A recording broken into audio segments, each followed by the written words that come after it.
Beyond the Black Rims. I'm Mars Girl. I'm Josh Knight the First. And this is Season 5, Episode 6. Or, you ready? Yeah. Episode 100! Yeah! Woo! Yeah! Woo! 100 episodes! You know what? I'm done. We're done? I'm done. But me and the burger are still going. Wow. It's done. Alright, burger's done. Burger's done. How's everybody doing this evening? I hope everyone's doing a good Having a good night tonight. Doing a good. Having a good do night. Always do good night. Yes. Yes. Thank you very much, as always, to the Patreon contributors, some of which you see below here. Thank you for helping us get to our 100th episode, and this has been about 2 years we've been doing this now. Yeah, so it's kind of funny. Kind of insane, actually, on some level. Yeah, because we started doing this just kind of spitballing. You know, we always talk about things in the car, and we wish we were recording it. Why don't we actually try doing it? Mm-hmm. And now here we are, 2 some odd years later, and we've done 100 of these, or we're about to do 100 of these. Yeah, exactly. And counting this one. Counting this one, this would be 100 plus beta tests and other little screw-ups here and there. But, you know, we've been doing it for a while, and I'm glad you guys have been along for the ride along with us. It's been a great time. I'm expecting great things in the future, and things have changed and stuff, and I'm expecting more changes, and they're going to be better, and the show's just going to get better. We've changed a lot. Like, you part your hair on a different side now. Yeah, it's insane. That's huge. I don't even recognize me anymore. I know. I remember when we started the show, I was like this tall, and like it's crazy. How's that different? So anyway, yeah, what's going on, everybody? We got other stuff to talk about tonight. I appreciate, again, it's not just the fact that it's the 100th episode. We also appreciate that a lot of people might have taken the night off to go see Ant-Man, but we're doing the show, so we're going to have to wait. Yeah. Thankfully, the news coming in on that says it's okay. That's about what I figured. I'm not hearing horrible things about it, which I never really expected. It was just that I always kind of forgot it existed. It just somehow managed to kind of disappear. I was forgetting up until last Friday that it came out tomorrow. Yeah. Like, the only reason I know now is because they're now finally bombarding all the advertisement. Ant-Man, go see Ant-Man. And now toys are appearing. And now finally, like, that's the weirdest thing, because, you know, like, Avengers, the toys were out, like, what, 2 months in advance, 3 months in advance? Right. Disney Store had them way in advance. Ant-Man, it's like, hey, should we ship these out? I don't know, when's the movie come out? Like, next Friday? Oh, crap, we better get on. Yeah, do it. Rush order. Come on. Time is money. Time is giraffe money. Yeah, exactly. So, yeah, we'll eventually see it. Somehow. Eventually. We'll get there. We'll get to it. Maybe not before next weekend, because, as a reminder, next weekend we will It's gonna be Con Bravo next weekend. Yes, up in Canada. Yeah, woo! Yes. So if you guys are gonna be anywhere near Con Bravo, feel free to stumble on in, and we're gonna do another showing of Farewell Fami Kamen Rider. That's Friday night. Yeah, Friday night, 6 p.m. is our time slot, so yay. And then if you see us the next day, you can say hi. We'll be around. We've had our shots, we're good. Yeah, we're housebroken. We're legal. Yeah, we're legal. Alright. Yes, so Kenyatta. It's gonna be your first time in Canada. It'll be my first time leaving the country, yeah. Yeah, so that's gonna be interesting. It's the closest I'll have gotten to Toronto. Of course, I did Kanji before a few years back, and I've really seen very little of Canada. I've only been to Ontario, and I'm going to keep up that tradition now, I guess. Surely I'll get out to other parts of Canada one day. We'll see. At some point, maybe I'll get to try all that cuisine everybody always talks up. That what, poutine? Poutine, yeah. Like, everybody keeps saying Justin it's an experience. Justin always loved he brought me back poutine that year. And he's like, oh my god, I'm sorry it's cold, but you go... He was absolutely in love with it. So, yeah, we'll get you to try some poutine. Well, yeah, that's kind of like some Tim Hortons. Some Tim Hortons is... That's donuts, right? Yes, that's donuts. Well, it's donuts. I was going to want to eat it anyway. And there you go. All right. Yeah, I like donuts. So, I guess we better talk about the major news stories we'll eventually be getting to here later on this hour. For starters, hate that this is happening during our 100th episode, but it's not like we can schedule something like this. Of course, we're going to be discussing the great Satoru Iwata, who just passed away earlier this week, who was the president and CEO, the global president and CEO of Nintendo. Talk about his legacy and just why it is he is deserving of remembrance. Yes. Our second story is going to be kind of a bit larger than our normal second story. We have all of San Diego Comic-Con, well, just about all of San Diego Comic-Con to cover. We're going to talk about all the different panels they had there, all the news that came out of it, all the news that was trying to be suppressed out of it, and where the future might be going for San Diego Comic-Con. And then finally, like he mentioned, there's other Comic-Con news that came out, but specifically we constantly talk about Not quite Justice League, Batman v Superman, and of course the trailer, the more full-length trailer, launched out of San Diego Comic-Con, and I just feel like we could talk about that for quite some time. Yeah, we could talk about that for a little bit of time. Yeah. You got some time about that? Yeah, you're pretty good at stuff like that. Oh, yeah. Especially about this movie. Yeah, so. I just get a little when it comes to that particular movie. Like, is that a good or is that a or a I can't tell which. It's more the second one. That one. Yeah, more of that. Alright. More of the veiny neck thing. Yeah. Alright. Now I understand. I understand. But before that, we always have follow-ups. Alright, so let's get right into it. Follow-up. We need some follow-up music. At some point, we're going to have to put that in there. You know what? Thanks to some of the music that people were requesting during the pre-show, I almost want to make it some cutesy Kirby kind of stuff. Maybe. We'll think about it. We'll think about it. Maybe in next... I don't know about next week. Don't hold me to that. Okay, so let's get right into it. First and foremost, Godzilla, the video game, for PS3, PS4, came out this week. I was seeing some people in the chat had actually been playing it earlier today, and I was real excited. I hate you guys. Not really. I'm just jealous. We haven't gotten our copy yet, but apparently we have... if you pre-ordered it, you got codes for this cool... Showa mode where everything's in black and white. Oh, really? Yes, and that appeals to my nature so much. I want to be playing that. Apparently it's very fun. It's kind of the controls are a little odd where apparently you're using the stick to go forward, but you're using the left and right triggers to turn Godzilla. That way it kind of feels clunky, having to make him like a big rubber suit. Yeah, and I kind of appreciate that. I can't wait to fight all the different monsters, all the kaiju. Definitely want to fight as Mechagodzilla because he was my favorite growing up. Him and Jet Jaguar. If you don't love Jet Jaguar, something's wrong with you. That's personal opinion. I don't dislike him. We can still be married then. Alright, okay. Good. Okay, so moving on to other news. Got the Ghostbuster picture here. We know we showed you guys the suits on a rack last week, but now we can actually show you guys for the first time the whole cast in full suit with proton packs and the new Ecto-1. I'm still not thrilled with the orange on the suits, but of everything they could have possibly done to the suits, like, that is the least of my concern with this movie right now. Like it otherwise looks so close enough that it's like, okay, I'll let it slide. It's fine. It's passable. Like, for people that were wondering, like, no, we're not getting the Rebel version of Ghostbusters. Like, no, they look like functional Ghostbusters. Yeah. You know, the only thing that's missing off them is slime. Like, they haven't busted anything yet that day. Yeah. Otherwise, yeah, I think everybody... I think a lot of people's fears have kind of calmed down now that we see them there. I don't know, some people were flipping out over hey, Warrior Tribble, thank you very much for the follow. I definitely appreciate that. What are you doing? I don't know, I don't have a cowbell. I got the kazoo. I got the There we go. Anyway, so yeah, there we have it. All four of them there in suit. You can real hard see that Kate McKinnon's channeling Egon there, cartoon Egon. I'm okay with that. It does seem kind of like real Ghostbusters, doesn't it? For her, at least, and that's fine. Yeah, I guess so. It's just every single time I saw her on SNL, she always has to play the goofy character with her teeth all the way out, and she seems like a caricature in literally every single character she's ever played. And in some of the other photos where we've seen her in motion, she kind of looks like Running like that, yeah. Running like this as a caricature, and I'm concerned about that.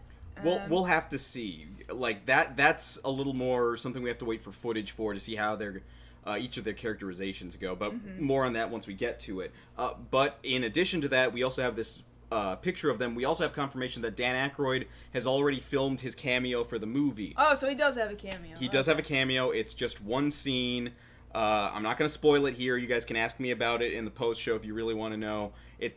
I just wish he was kind of in there a little bit more. Same thing going for Bill Murray. Yeah. You know, you kind of wish they were in there a little bit more prevalently, but I would get why they would want to take a step back. They want to let this movie be its own movie, and that's fine. You want them to have their own room to grow. Yeah, I get in the franchise. Okay, so we got that news. Moving on to some video game news. Shenmue 3, which of course got fully Shenmue. We have confirmation that both the English and Japanese voice actors are returning. Woo! Like, you don't understand. No, I don't. Like, I need to show you Shenmue. You haven't seen me play much of Shenmue. Yeah, like a little, like that much. Because, yes, the voice acting, the English dub is bad. And to an extent, you almost wonder... You said, like, legendary bad. Like, it is, but it's because... Like, there's something so endearing about it. Do you know where I can find sailors? Do you know anyone who knows the Chinese language? Oh, I see. Well, thank you very much. And I am thrilled that the dude's coming back, because that was god tier amazing. He sounds like an Elcor. Like, what do you want? No, he doesn't sound like an Elcor. Like, how much more flat can you get with your delivery? No, it just sounds like it's the first time he ever read that script. And the fact that it got by like that is what's amazing. Okay, well, you know, props to everybody who wanted the same kind of voice acting, because you're getting it. Yep, you know. I'm excited. Because if it suddenly turned into... like, total pro voice actor, I think I would be completely and utterly disjointed. Like, it's not him. It's not that guy. Okay. I'd be lost. I'd be lost without him. That's a bit extreme, but okay. I'd be lost. We need him. Okay, well, we got him. Okay, I'm glad. Right. I'm glad. Anyway, in other news. Alright, so we also have this, Lego Batman movie that we've got coming up with Will Arnett reprising his role from the Lego movie as Batman. Well, now we have his former, well, I guess not former since they did that last season, Arrested Development co-star Michael Cera, who's joined on as Robin. So it's a Lego game. He's allowed. Yeah, he's allowed. It's just like, I can't not hear everyone else's impression of Michael Cera. Like, oh, hey, Batman, we're gonna go get the Riddler, right? Yeah, it's gonna be great. You want a banana? His voice isn't that high-pitched. I know, that's why I said everyone's impression of him. Alright, I guess. I mean, okay, fine. Like, as far as Robin casting goes, you can't do much worse in my opinion, but it's a Lego game, so yeah, you let it slide. Now, as far as the better Batman games are concerned, Arkham Knight DLC has revealed that the next set of things coming out for that are skin packs, where you can have Nightwing's regular costume, Robin's regular costume, Catwoman's 90s costume, and a couple of courses and suit and Batmobile from Tim Burton's 1989 movie. It's a pretty significant amount of stuff. Oh yeah, definitely. So if you got the season pass, that, for me, that's almost worth it right there for that stuff. Of course, people can already get the Batgirl DLC storyline download now. For everybody else, we gotta wait till the end of the month. Yeah. I will wait till the end of the month. I'm still need to play more of the game you already bought. More of the story, yeah. It's just, it's been unplugged. You can always plug it back in. Plug it back into the wall. It'll be fine. Alright, fine. You will live. Okay. In other Batman news, we have confirmation, again coming out of San Diego Comic-Con, that The Killing Joke... the Rissa, am I pronouncing that correctly? 1, 2, 3. Thank you very much. Woo! Shake the burger. All right. Why are you shaking the burger? I don't. Oh, Kazoo. Sorry. Okay, there we go. And June Ocelot. Wow, thank you very much, you guys. Definitely. The angry Kazoo. All right. Okay, so other Batman news. The Killing Joke is going to be made into a DC animated movie. and a lot of people were like, yes, this is the one we wanted. We've been waiting for this. No confirmation on the voice cast, but it's a strong fan hope that once more Mark Hamill will get his laugh out of the bag and be the Joker. Yeah, like he has mentioned before in the past he wants to do it, but at the same time, like, have you heard him lately? Well, see, that's the thing. To do the Joker? If you listen to him here for the Batgirl DLC, like, you can hear the age on him, and that's supposed to be a younger him. Yeah, see, that's what I'm concerned about. Like, I still love him. Don't get me wrong. Oh, no, absolutely, yeah. And I think he still sounds, okay, especially when you consider throughout the course of Arkham Knight. There's a reason for him to sound the way he does, let's put it that way. Yeah, and he's pretty old and pretty marred, and yeah, you know, because of all the effects of the Bane formula in his system. But here, this is one of the few times I'll say this, not to knock him before, it's just based off his condition, I would actually be okay with Troy Baker taking over for this one. Like, Mark, you've done your work. We're very happy. Let the new guy take over. Let him. He's got you pretty much down. He's already doing it for the next Batman Unleashed. Like, we can trust him to do the work. Mm-hmm. You know, let him grow into the role a little bit more. As for Batman, like, the only thing I would say is, yeah, of course, I would love it to be Kevin Conroy again. Just don't get the guy you've been getting for these recent movies. The animated movies? Yeah, for, like, Batman vs. Robin. Yeah, he just kind of speaks. And that's all there is like, to he just it. kind of sounds like he pushed it to the back of his throat. I'm Batman. Superman, hurry up. Like that's all he sounds like, whereas, you know, we're spoiled, really, when it comes to Kevin Conroy's voice, because we've heard it for so long now, and it's like, yeah, that's... as far as vocally sounding, that's the gospel in my ears, is Kevin Conroy. But at some point, you have to move No, on. yeah, at some point, he's gonna have to give it up to somebody else. Just for right now, let's hold on to it for as long as we can. Okay, so in other DC-related news, not to lump it in with the other things, we have gotten confirmation that the Green Lantern reboot movie will be entitled Green Lantern Corps, meaning that which would indicate there's more Green Lantern material and other members of the Corps to focus on. Right, that more than likely we'll get more than one human Green Lantern, as well as all of the other ones that... a few of them were featured in the Ryan Reynolds one, but we're not going to talk about that very much because it sucked. But yeah, we have a chance to see Guy Gardner now, Kyle Rayner, of course Jon Stewart. He seems to be the favorite that everybody keeps hoping they put in Justice League, but no confirmation on that just yet, as it stands. But at least saying that it's the Corps as a whole, hopefully they'll have their head on right and not up their butt. I sure hope so. I need to see more proof that they're gonna get it right, though. Yes. Need more proof. Alright, in Nerfy news, we've got a look at... Is this the picture I want? Yes, it is. Yes, it is. Now, y'all take a look at this. This is from the new Doomlands line. I barely found out about it last week. Some people were like, yeah, we already found these in some stores.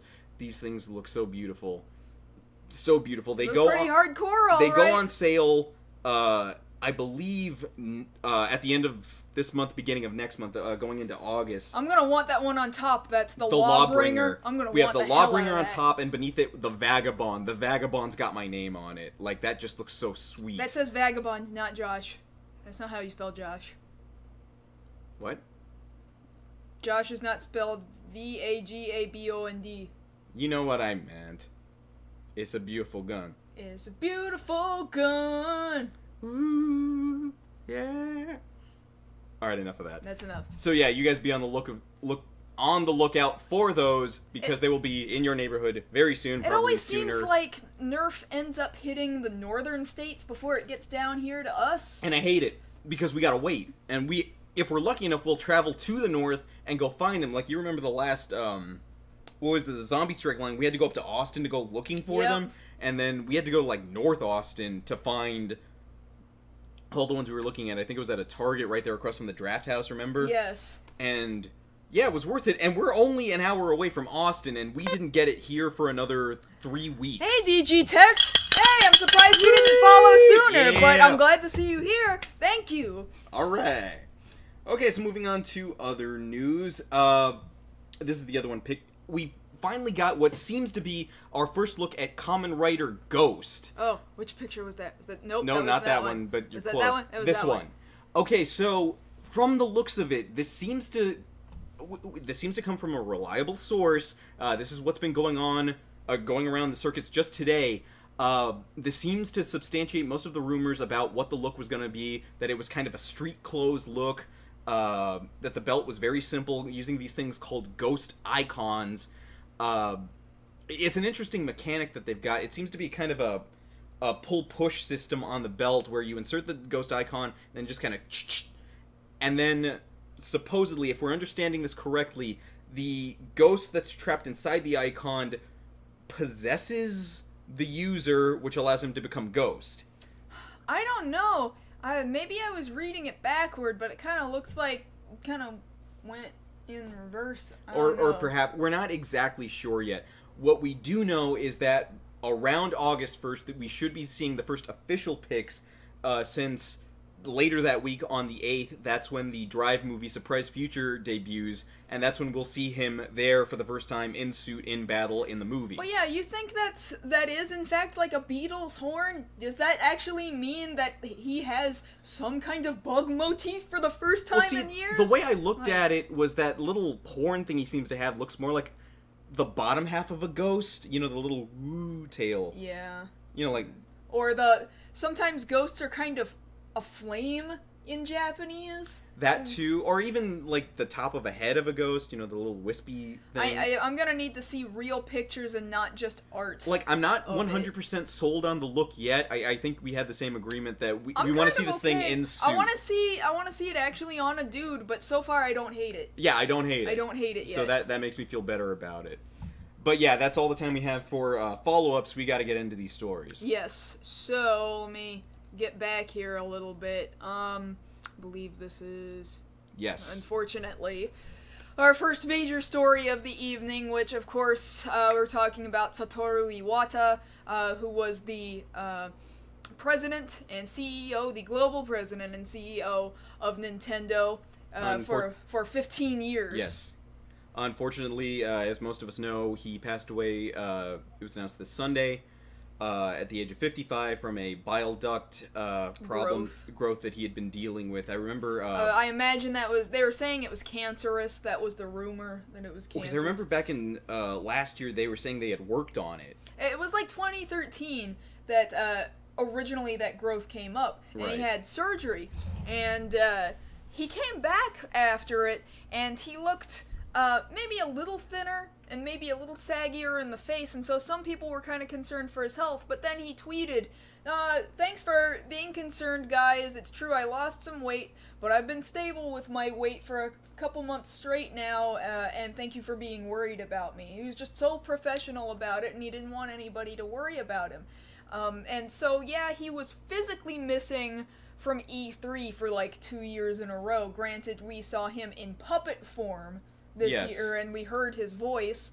And then, in fact, the very last thing he said publicly was, in fact, on social media, and this is kind of the sad and heartbreaking thing, is that he was apologizing for letting down Nintendo fans at E3, because people were kind of expecting more. And you remember when we were having our E3 episode, we were even saying, well, a lot of people were disappointed, but I don't know, I don't think Nintendo needs to apologize because they're constantly talking to us and constantly updating us. This man is the reason for that. Yes, absolutely. Because there was always the Nintendo Directs, there were the Iwata Asks, where he would interview other game developers and talk about the industry and stuff, up until he kind of just couldn't anymore due to health reasons. But like, dang, it seemed like he was still aware enough to communicate with fans almost all the way up until his passing, which is really kind of fascinating that he would try and still do his job so very hard all the way up until that point. The thing about it is, like some people were pointing out from this past weekend, is that as much as we're all saddened by the news, you just see the outpouring of respect for this man, for this man's body of work, when... which is like 270 some odd games over his lifetime, and he was only 55. Look, like, that's older than us, but that's not very old. Well, because there's that quote, I can't repeat it because it's there in my head and I stumble over, but it's the thing that everybody quotes him as saying, that on my business card, I am a corporate president. In my mind, I'm a game developer. But in my heart, I am a gamer. And he said that at the Game Developers Conference in 2005, and he opened his keynote speech with that. And that entire thing apparently just recently got loaded, his whole hour-long keynote speech. And it was just really fascinating to see how he viewed the video game industry at that time, and it apparently still rings very true to this day. And it showed, like, that quote specifically is absolutely 100% true of this man. Yes. Because if you think about his history, he grew up in Hokkaido, the very northernmost island and city in Japan, and realized Nintendo's down in Kyoto, the old capital of Japan, which is kind of south of Tokyo. More south central, south and west of Tokyo. It takes maybe 2 hours to get there by bullet train from Tokyo. So that's a pretty long distance to travel, but at an early age, he found himself absolutely in love with video game entertainment, and he started wanting to develop it. And from an interview that he kind of gave and received during a Game Center CX episode with Kacho there, he even said that his father actually was furious with him, that he wanted to pursue making video games. Like, he didn't see what he saw in it, and for a while he didn't speak to his dad, which is kind of sad. Yeah. But he further pursued it and worked for HAL Laboratories, which produced a few video games and some for the NES at the time. And then finally, in about 1993, became a staff member at Nintendo, where he would go on to program such games as Balloon Fight, be involved in the creation of Kirby and the Mother or Earthbound franchises, and then eventually went on to be president for the last 15 years, and thereby become the executive producer of hundreds and hundreds of titles. Yes. Under his presidency, he would introduce the Nintendo DS and the Nintendo Wii, both of which, I think a lot of people would say that, oh no, Nintendo went the way of casual gamers, but he had a goal, and that was that he thought that everyone could learn to enjoy video game entertainment and not think of it simply as being weird or destructive, or there was this ultimate goal of making everybody involved. Making it accessible to more than just this supposed niche audience. Right, exactly. And what we're looking at now in current gaming culture, I think a lot of it is a result of those efforts. Because, I think about it, I wasn't nearly as much of a gamer as you were up until maybe a few years ago. And then once I got my own, DS, that was something that I could relate to you better with. And if I think about it in that respect, which is the way I do, if that man hadn't pushed it, that wouldn't have been something we wouldn't have been able to connect on. That would have been a different level. I think most people at this point in time within the video game industry have probably in some way, shape, or form touched something that Satoru Iwata has either worked on or has inspired. Yes. I think that's absolutely fascinating. And, the man was a genius programmer. Oh, he was a beast programmer. That's the thing about it. Like, when you think about something, like, I made this comparison earlier to, like, say, Independence Day, where towards the end of the movie, the president's like, okay, today we celebrate our Independence Day, and he's done being the president, now I'm gonna go get back in a plane, because that's what I was originally put here to do, is I fly planes. Same thing with Iwata. He was president of the company, but he was a programmer. Yeah, and there were parts of him that were like, oh, I would love to get back and program another game, but I'm a bit too busy being the president. And you could tell he was still just totally passionate about it, and there was a charm to him, whereas he wasn't outwardly a joke maker kind of funny. There was this There's a different kind of humor to it. It's very simple kind of humor, where everybody remembers this imagery of just, for no particular reason, during one Nintendo Direct, he's just holding a bundle of bananas for no real reason, and then drops it and looks to the camera. Thus, it's parodied in that puppet stuff from this past E3. And known for always bringing this information direct to you, or directly to you. Or, man, that fight he had with Reggie. With Reggie for the introduction of this most recent Smash. There was just this other kind of humor. And it's something Nintendo has that I don't feel like the other couple of major competitors have. And it's he was once called by Kotaku the cult of personality. And I suppose in a way you could say that. Because Iwata, Reggie, and Miyamoto, they're kind of like this triforce of just of the heads of Nintendo. Yeah, there's just this humanity that comes out of Nintendo that shows we care enough about you guys, we do listen to you guys, and Nintendo has not been a perfect company. None of these three major companies have been a perfect company, but there's a humanity that comes with the faces of these people who otherwise you would just think are just some suits, that all they care about is money. But being led by Iwata, you could tell that was not their goal. They made mistakes, but their goal was to reach as many people as possible and make as many people happy as they possibly could. And as a result, from this past weekend, the outpouring of love for Iwata spread, of course, all through social media, all across the internet. The Splatoon boards almost immediately started having tributes and art drawn to him. Mm-hmm. And I don't know if some of you guys saw it. We showed it for a second. I made this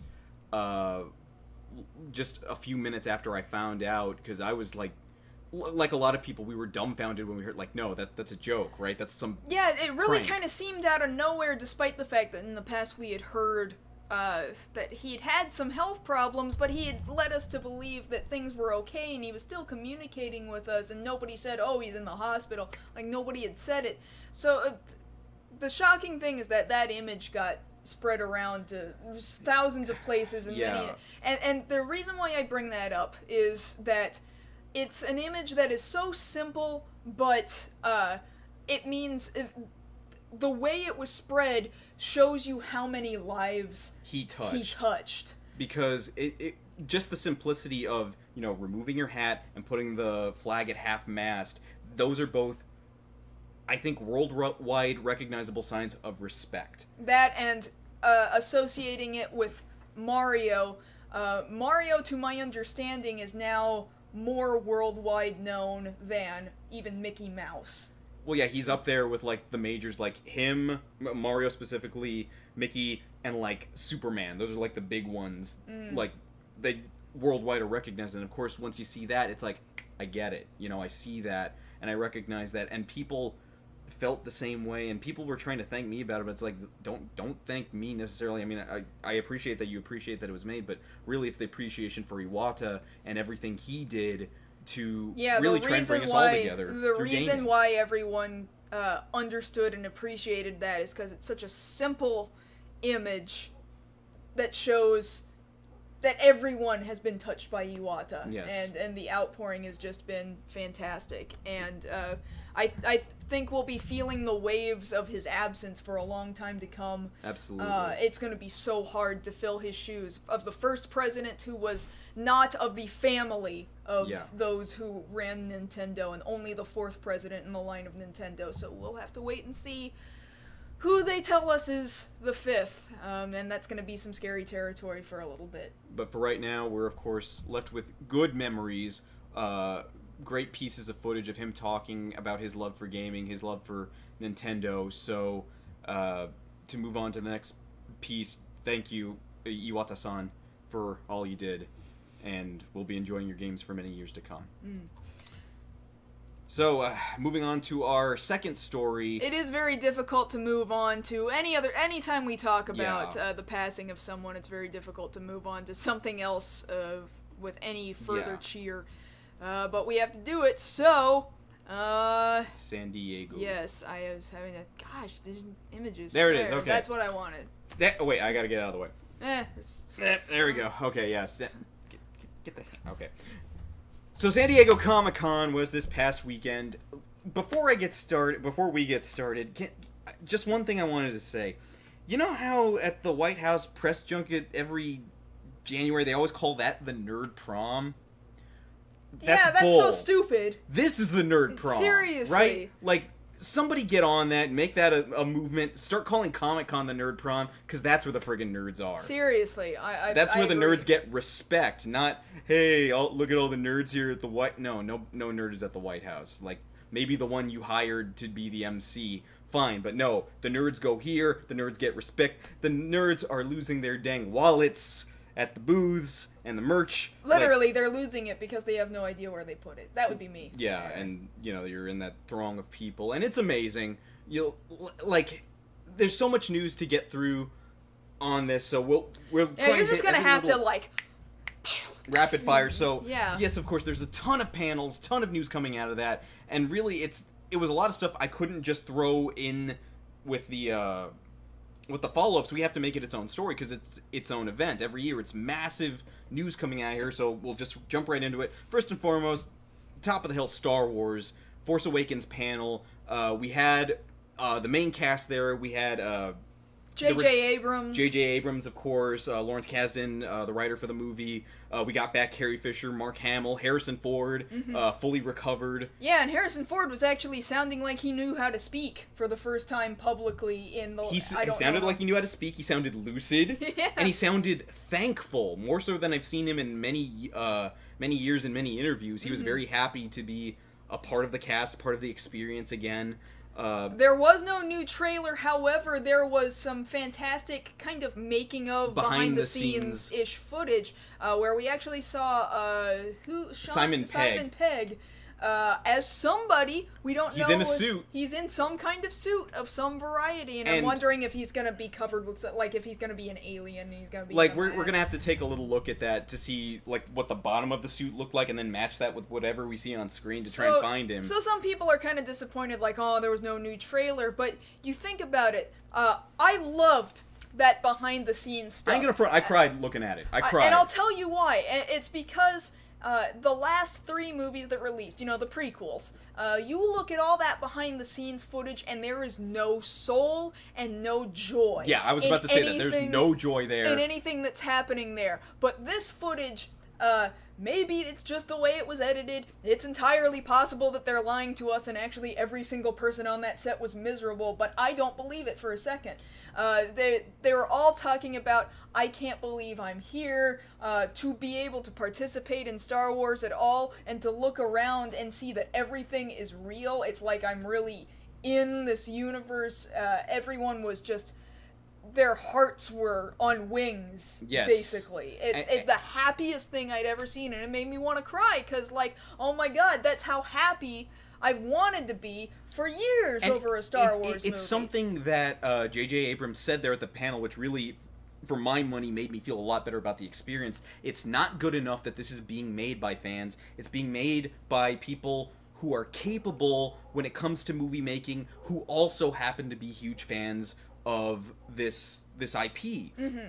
And as such, that's the truth. Because you look at it, you look at YouTube. YouTube is filled with fan films, but a lot of them don't have the expertise necessary to get the full point across. You know, very rarely here and there something will stick out, like that Akira trailer. Yes. But for the most part, you have one or you have the other. You have expertise, but you have no love for the source material, or you have love for the source material, but you don't know how to hold a dang camera. Yeah. Whereas here, it seems like we've gotten this great meshing of the two together, and they say they're going to have more footage coming out to us in the fall, so maybe we'll only have to wait another 2 months or so before we can see that footage, but I feel so much better just having seen this behind-the-scenes stuff, seeing how they treated the fans. Apparently they treated everybody there in Hall H to a impromptu concert there.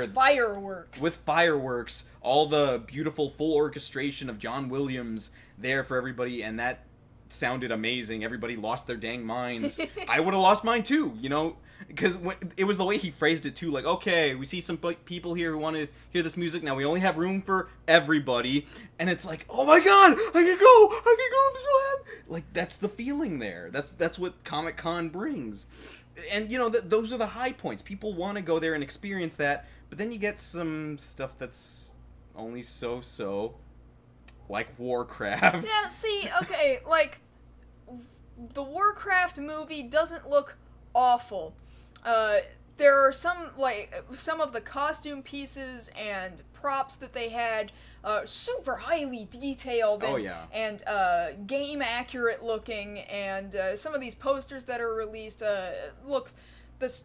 Again, the costumes look very, very accurate, although the pauldrons could stand to be much bigger because World of Warcraft pauldrons are out to, like, your face. Yeah, you know? pretty much. So, but otherwise it looks very, very good. It's clearly the Stormwind armor. But then there's Alliance versus Horde, all that. and then we get footage of the orcs, and it seems to be following canon just fine.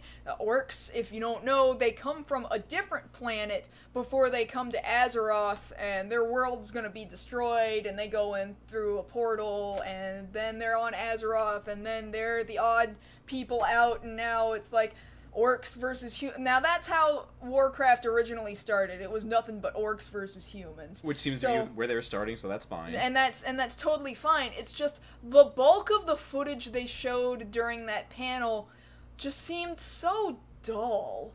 Like, well, yeah, because they showed footage, they didn't show a trailer. And even then, it was just kind of like orcs having conversations like, hey, so, what'd you guys have for dinner last night? No, it wasn't like well, that. It was kind of boring. It was, I'm going to give birth. I thought of a name. Well, I'm not gonna name him until he's born, and I'll think of a name then. Well, how are you gonna name him if you're not there for blah blah blah? And then comes the part where they go into the portal, and it looks like it's supposed to be epic, like, oh, we're all running into the portal! And then this particular orc is there with his lady friend, and he's like, let me go in first, as if there's not 80 bajillion other orcs running into the portal first. I can't. I think it's gonna be weird. Like, the CG is fine, and I expected it to be CG. In fact, really, I expected the whole damn movie to be CG. Yeah. And now I see that the humans are actually gonna be live-action humans, and I'm so concerned that's gonna look really friggin' weird. It might be a little disjointed That's visually. gonna look weird. So, we're not sure, as far as that movie is concerned. Yeah.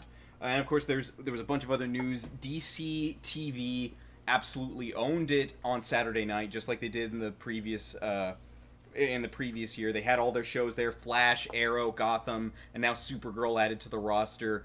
All the casts there, all of them, of course, showing love to the fans. The big thing being that apparently on Arrow, this is going to be the season where Oliver Queen finally starts going by Green Arrow. People have been looking forward to that since the show started. Mm-hmm. Adding more people to the cast there. Flash, of course, they announced Zoom's going to be the big bad for this season. They're bringing in Atom Smasher, apparently, who's going to be played by former WWE wrestler Edge. Like, the Edge, like, it's always weird when a wrestler becomes part of a superhero thing. I just think that's weird to begin with. But, they already said they're going to bring in Jay Garrick. They've already cast Jay Garrick. They're bringing in Wally West. He has yet to be cast. So they've got a lot of stuff to look forward to there. Gotham, they're pushing the whole, this is going to be the season that the villains take over Gotham. More people in costumes, hopefully. They're not going to say too much about what's under the stairs or down the stairway that Bruce found at the end of Season 1, which I'm still mad about. I wish they hadn't done it. They shouldn't have done it. He should have made his own... He should have made his own Bat Cave. Like, clearly the cave's already going to be there, but he should have made everything else in it. He shouldn't have just had everything handed to him. Yeah, because that's the same complaint I had. If I have any complaints about the Nolan series, it's that most of Bruce Wayne's gear got handed to him by Lucius Fox. Yeah. Like, he hardly built anything. Like, yeah, he built the suit, but it's like... everything else, it kind of cheapens it. That's my opinion on it. No, anyway. And then, of course, they had Supergirl. They announced they've got Maxwell Lord as a character in there, played by Peter Facinelli, who was in the Twilight series. Good for him. They haven't said whether or not he's hero or villain. My money's on villain. There was a lot of love for those particular shows because, of course, once you get on TV, you develop a fandom, and the fandom gets bigger and bigger. And one of the things going back to Arrow was that Felicity and Oliver were voted best ship by MTV. Like, you vote on ships now. Like relationship ships? Yeah, like the same kind of terminology you use on shipping. Yeah, shipping. Yeah. So it's like, okay, well, we're in that kind of day and age now. No. That's fine. No, it's not. Maybe. No. Okay, so it's not. Then, of course, we had the movies from Fox. The Deadpool trailer seems to be really the winner of the weekend. That was one of the few trailers that was not officially released, as well as the X-Men Apocalypse trailer. Both were leaked. I've seen the Deadpool footage. I haven't seen the X-Men Apocalypse footage yet, but of course there's descriptions online. You just Google it, you'll find the descriptions. But the Deadpool trailer, everybody got so incredibly hyped for, because even there at the panel, Ryan Reynolds was crediting even the creation of the movie to the footage, the test footage getting leaked last year, and then that lighting a fire under the studios of, hey, look how much people want this. We should actually go ahead and make it. And maybe we should make it like the comic actually is. Like, wow, what a concept. Right, and that's the thing about it. Wow. It looks... What a difference. Well, yeah, what a difference it makes when you actually pay attention to where you came from with your story. Which is the difference between, say, that and, of course, the Fantastic Four portion of the panel, which is getting absolutely zilch as far as buzz or hype is concerned. Yeah, like, I've hardly heard anything about it since, like, oh yeah, it was there.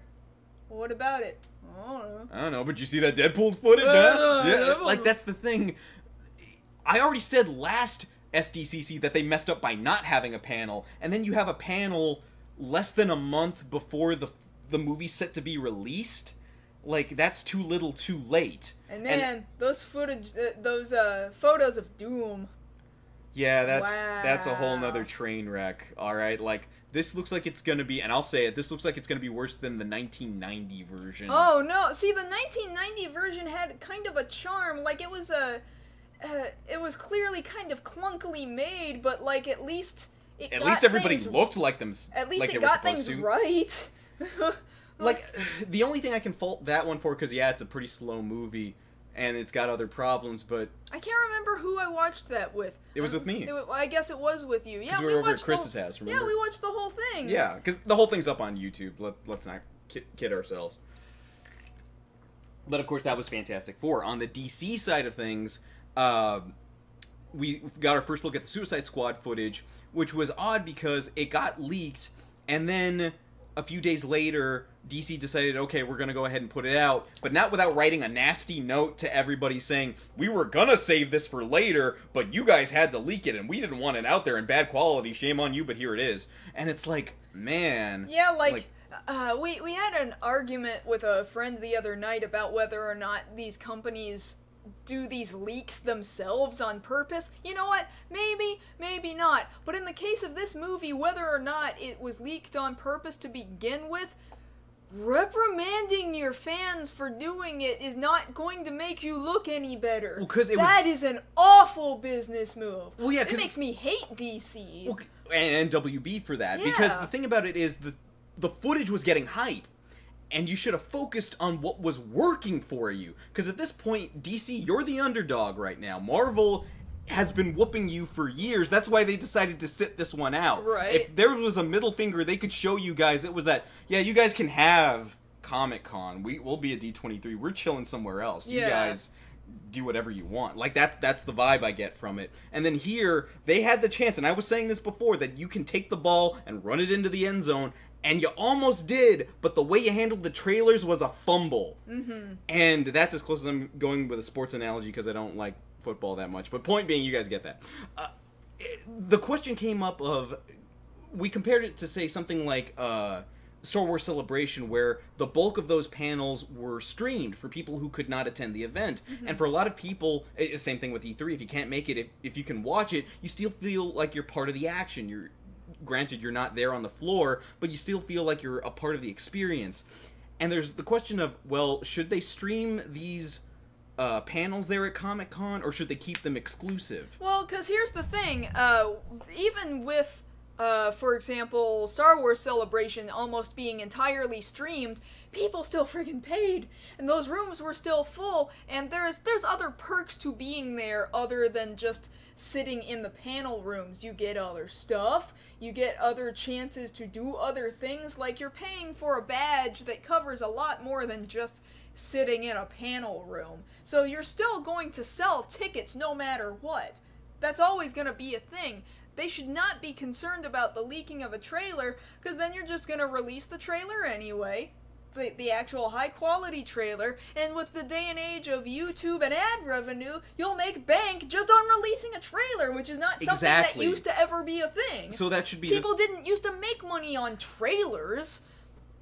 Yeah, and that's the thing. They should just... I think it would be in really the whole convention's best interest to start streaming this stuff. Because that way, you don't have to worry about leaks. People will wait, maybe... Because by the time somebody loads the bad quality version, I think, for the most part, some people can hold on for just that little hour longer because they know they're getting the high-quality version. Yes. And going into our next story, because I know we're running out of time here, the last story that we've got for the evening is, of course, the Batman versus Superman, or as we love to call it around here, not quite Justice League. Woo!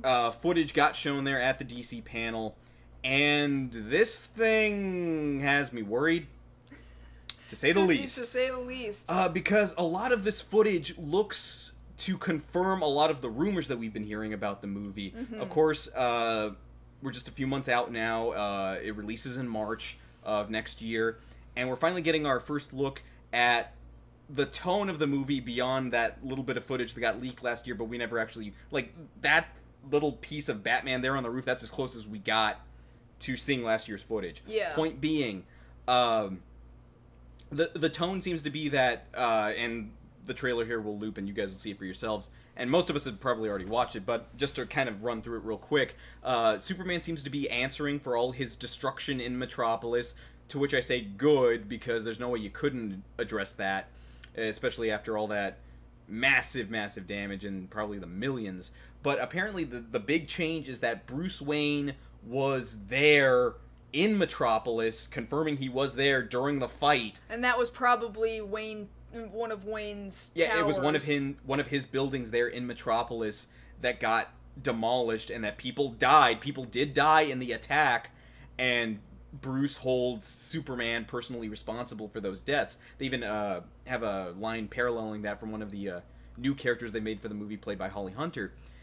And so Bruce takes it upon himself, Batman takes it upon himself, you know, this guy could wipe out the whole human race, I'm gonna have to destroy him. To which certain points have been brought up as to whether or not that's true to the character of, well, if you're supposed to be the world's greatest detective, then how is it that you're jumping to a conclusion like that? And yeah, that's an important point to bring up, whether or not this iteration of Batman is the detective portion, because I've been saying that for years. I want detective Batman. Where's my detective Batman movie? Well, unfortunately, it doesn't take very much of a detective to overhear somebody call Superman Clark! I know, right? Like, so he doesn't have to do any legwork. Like he really doesn't. He just has to listen. Like, he doesn't even hardly have to add a tracer to his cape or anything. He just has to kind of not be spotted by Clark long enough to be like, oh, what was that? What's that? I'm listening here. Oh, that's it. I didn't even have to intercept his phone call. I didn't have to bug him. His name is Clark. All I have to do is find somebody with that. Oh, he works at the Daily Planet. So, what okay, the hell? To go back to the trailer specifically, the concern with the trailer is that, like, yes, we see Wonder Woman for, like, a couple seconds. Yeah, a couple of seconds at best. And so, which further confirms, alright, so she really is in the movie, great. We still don't understand how big of a portion she's supposed to play, because Snyder says they it's keep big. bragging it's supposed to be big, and then read into just how much it doesn't show you, because there's 80 bajillion other heroes that they've said are in this thing, and I'm trying to figure out why and where. Like, you are shoving in so much crap. Where does the rest of it fit in with this movie that you're trying to make about Batman versus Superman? Right, because we still have to see where Aquaman's cameo is, because I'm pretty sure they're all cameos. Aquaman, Cyborg, and Flash, where they're going to fit into this movie. I'm starting to believe the rumors saying how little screen time they have, where it may be maybe a few seconds. Because if they have very much screen time, more than a few seconds, it's going to be like, this is too much stuff in here, this is reaching too far, this is too much to fit into a movie. And then there's the whole thing, just to briefly hit on it, the conversation you overhear with Clark Man and his mother, about, you know, be what the people need, be their savior, be their beacon. Or be none of it. You don't know anybody anything. You never did. And it's like, wow. Like, it was bad enough Jonathan Kent was a douche parent. Now, Martha, you're doing it too retroactively? Like, I get why she might say that, but at the same time, okay, maybe, and your brother was having this conversation with us, maybe Clark needs to come to that decision himself of, actually, I owe this planet quite a bit, because my home planet got blowed the heck up, and therefore I owe this planet everything, because it saved my life. But, like, for the mother to... The phrasing is a little problematic to begin with. Maybe if she had said it in a different way, it wouldn't have come across so like, if she had said, or don't, the decision is yours, that would have been fine. But, or don't, you don't owe anybody anything, you never did. Like, that sounds douchey, to say the least. It does. And then to kind of come into the whole thing about... What I see a lot in this trailer is actually what they're not showing us, because really, when you're looking at it, Batman and Superman aren't really interacting all that much. They're standing and staring at each other. They're standing and staring at each other. There's also the footage of Batman kicking him through the roof. Oh, we got somebody! The name is Mac. Thank you very much! Woo, burger. Very appreciated. You know, they're not doing too much. Superman is flying... Like, take the footage for what the footage is. Superman is flying at something. Wonder Woman is fighting... something.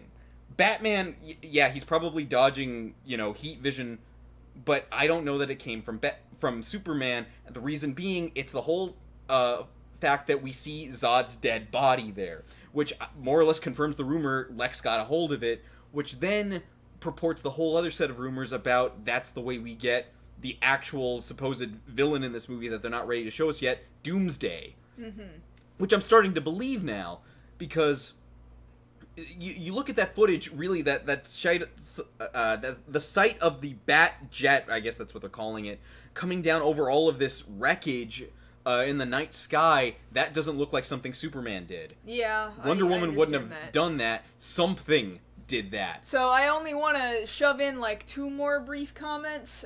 One is that same CG stuff that I hated out of Man of Steel. It's here in this trailer. And yeah. I really don't like the CG in these movies. And then 2, Batman using the bat signal. I'm going to need context for that, because otherwise it looks like he's just calling himself. Well, that might be going one of 2 ways, whether or not it's the rumor is true that actually Gordon's dead in this movie. Don't know. What the I know. What but the other thing, there's 2 other things I want to make mention of right before the end of the show, is that one, if you're looking at that weird desert footage, I have no context for that. We definitely don't have context, but what you can definitely see, we already had a problem with Clark snapping somebody's neck at the end of the last movie. You look at that footage, Batman snapping somebody's neck. In that footage, it's like, well, what happened to his no-kill policy? Like, what the hell? He's been at this for like 20 years, he says in the trailer, and he just snaps somebody's neck. What the hell? What the hell, man? What the hell, man? What the hell? And then the other thing being, apparently there's some small tie to Suicide Squad. Of course, you see there in the background Robin's costume being hung up there right there in the Batcave with the words "haha, joke's on you, Batman." So clearly there's been a Joker at some point who's done something in the past. Jared Leto's Joker, having killed a Robin. I think it's interesting that it looks like the Arkham City version of the Robin costume, which I guess that would be alright if it weren't for the fact that that's Tim Drake's costume, not Jason Todd's. Okay, that's enough. Alright, we really gotta stop. Yes, that's nitpicky. We gotta stop. Okay, but yeah, we'll talk more about this later, because, yeah. It is gonna be Q&A time here in just a minute, so if you are live with us here in the chat, you get an additional half an hour here with us, where we're just gonna talk to you guys. I love just talking to people. Yes. It's great. It's more free flow that way. But otherwise, we're gonna be back next week, to the best of my knowledge. Same time as usual, 9 p.m. Central, right here, twitch.tv/MarsGirl. And in the meantime, you can always talk to us during the week over on Twitter. I'm at JoshKnight1st. And I'm at MarsGirl. So that having been said, that's been the 100th episode of Beyond the Black Rims. We'll see you guys for the next 100. Yeah.